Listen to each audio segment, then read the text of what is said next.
Hey friends, this is the Mrs. Wolfie from our Half Acre Homestead. Well, it's another new garden year, and you saw me dehydrate some beans. Well, now we're going to can some. Now I know I canned them last year, but there was some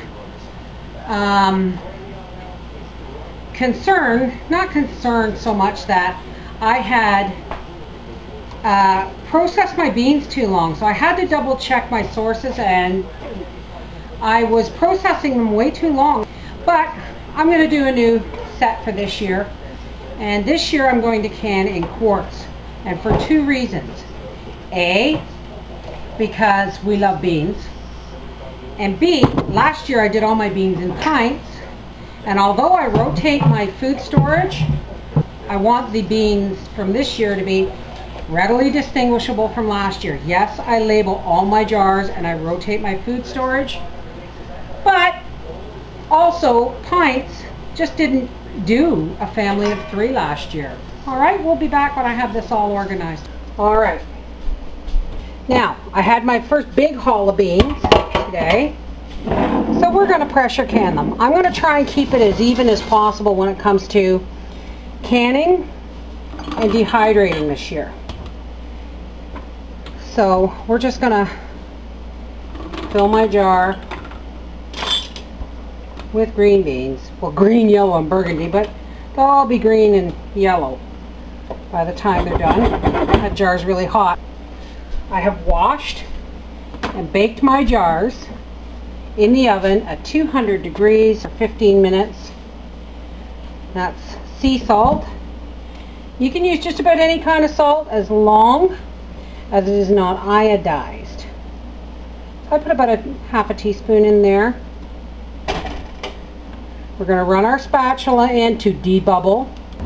You want 1 inch of head space at the top of your jars, and you got to make sure that you take all the bubbles out.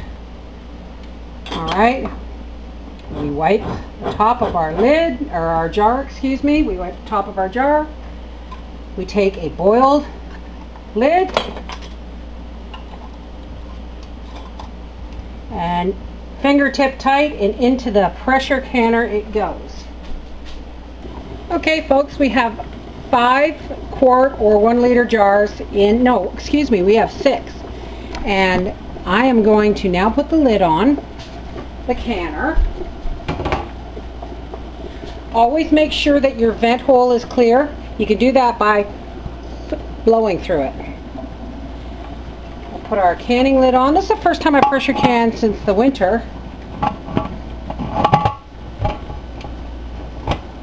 And we want this to vent when there is a steady stream of steam coming out of this vent. We will time it for 10 minutes.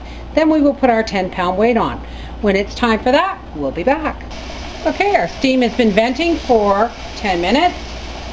We're just going to put our 10-pound weight on here.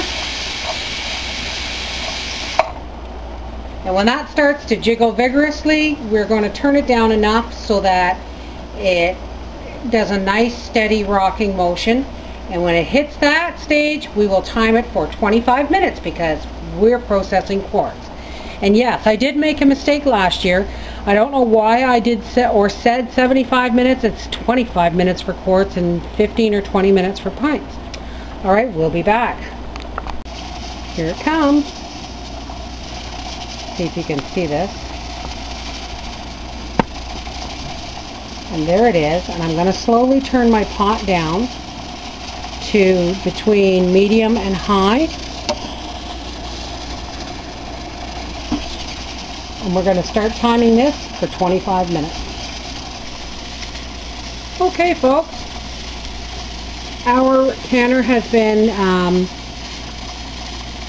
I'm sorry folks, it's 11 o'clock at night and I'm really tired. My canner has been processing now for 25 minutes. I'm going to shut it off and go to bed and let it cool naturally overnight, and we'll take it out in the morning. Alright, good night everybody. Morning friends.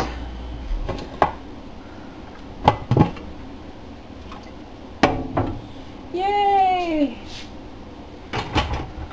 It's been 4 or 5 hours since I shut this off and went to bed. But there they are. First cans of beans of the season. Yay! This is the Mrs. Olfie from our half-acre homestead saying another canning season has begun.